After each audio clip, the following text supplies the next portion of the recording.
Hello, welcome to Apexy. It's Ifoma here. Today we are going to make this delicious looking bread with semolina flour. If you're a returning subscriber, you're very welcome. If you're new here, you're welcome as well. Thank you for stopping by.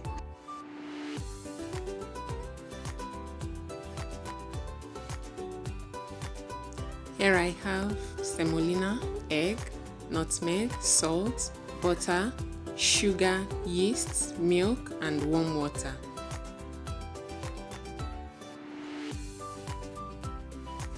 I'm going to use 500 grams of semolina plus 3 extra tablespoons.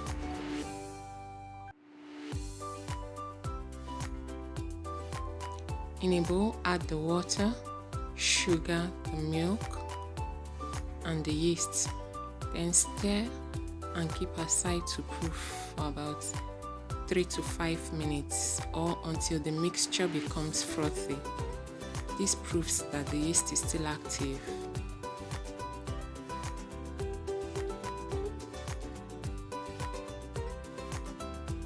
Now add the egg to the yeast mixture. To the flour, mix in the nutmeg and the salt.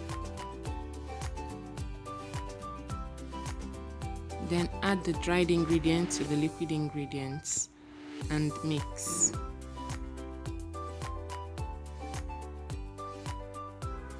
When this is well mixed, cover with a kitchen towel and keep aside and allow to rest for about 10 minutes.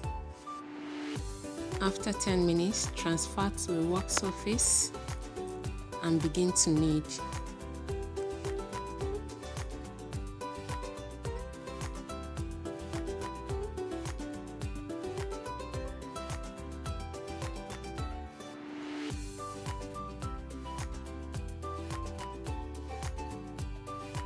After a minute, add the butter and mix in, and then continue kneading the dough.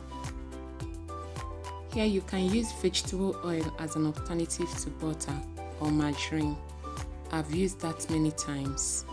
Butter is for flavor mostly.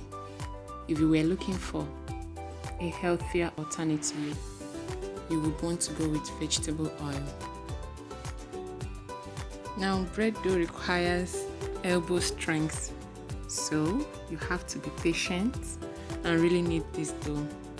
To help your hand, you can use a dough scraper like this, or if you can't find this, please use garri cutter. Garri cutter is a good alternative. They serve the same purpose here. After 10 minutes of kneading the dough, fold it until it becomes smooth like this, and then check. If it bounces back to touch, then the dough is ready for proofing. Transfer it to a greased mixing bowl. Cover with a damp cloth and place it in a warm place for about an hour or till it doubles in size.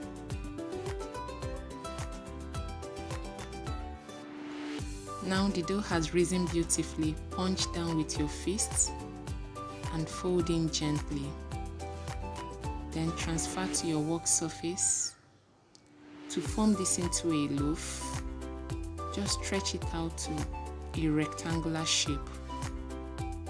And please, while you do this, check it against the sides of your bread pan.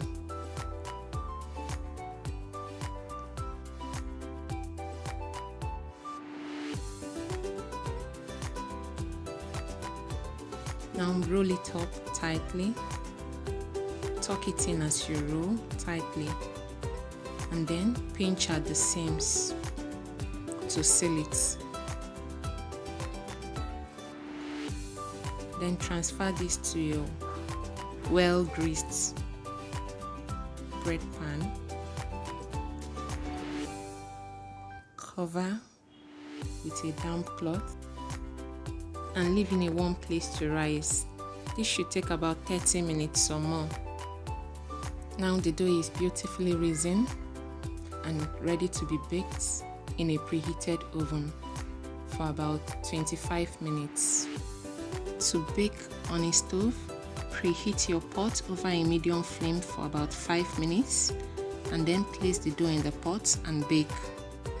Now the bread is ready. Look at how beautiful it looks. Now if you want a soft crust, you can use your favorite spread or butter over the crust to soften it. Or an alternative will be to cover this with a foil if you don't want to use butter. That way the foil traps the steam and then softens the crust.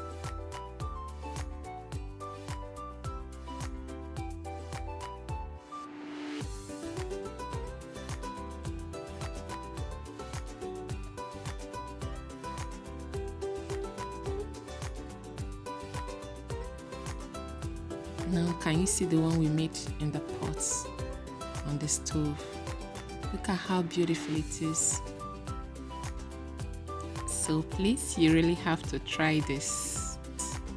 It is worth the effort.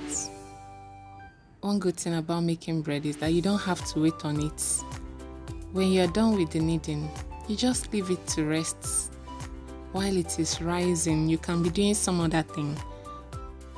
So please, you have to try this and give me your feedback, okay? I got these 2 smaller loaves by cutting the 500 grams dough into 2, that is after first proving, and then placing it into separate pans. Please don't forget to give this video a thumbs up, and then if you're not yet subscribed, please subscribe to my channel and help me grow. Thank you.